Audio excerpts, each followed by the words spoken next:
Ang 10 pandesal ni Ato.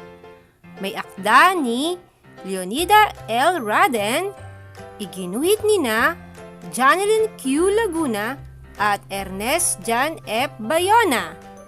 Ito ay isang kwentong pambata. Bumili si Ato ng 10 pandesal kay Ka Robert. Nakita ni Ato si Tupe. Binigyan ni Ato si Tupe ng isang pandesal. Sinilip ni Ato ang supot ng pandesal. 1, 2, 3. Nakasalubong ni Ato si Lisa sa paglalakad. Binigyan ni Ato si Lisa ng isang pandesal.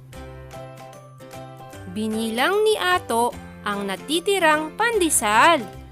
Meron pa siyang 8 pandesal. 6, 7, 8. Pag-uwi ni Ato sa bahay, nakita niya sa tapat ng pintuan ang kuya niyang umiinom ng mainit na tsokolate. Naisip ni Ato na bigyan ang kanyang kuya ng isang pandesal. Ngumiti ang kuya ni Ato sa ibinigay na pandesal. Muling binilang ni Ato ang 5, natitirang 6, pandesal. 7. Meron pa siyang 7 pandesal. Bumaba ang ate ni Ato galing sa kwarto. Binigyan niya rin ang kanyang ate ng isang pandesal. Tiningnan muli ni Ato ang natitirang pandesal. Meron pa siyang 6 na pandesal. 4, 5, 6. Pumasok si Ato sa kusina. Nakita niyang masayang nag-uusap ang kanyang tatay, nanay, lolo at lola. Binigyan ni Ato ang bawat isa ng tig-iisang pandesal. Binilang muli ni Ato ang natitirang pandesal.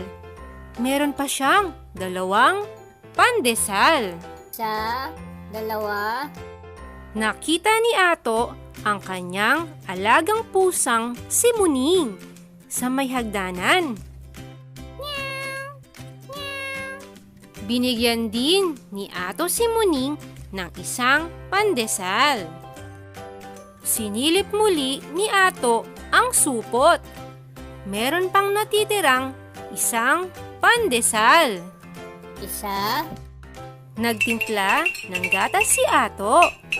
Naupo siya sa tabi ng kanyang lolo. Masayang kinain ni Ato ang isang pandesal. At dito nagtatapos ang ating kwento. Salamat sa inyong pakikinig.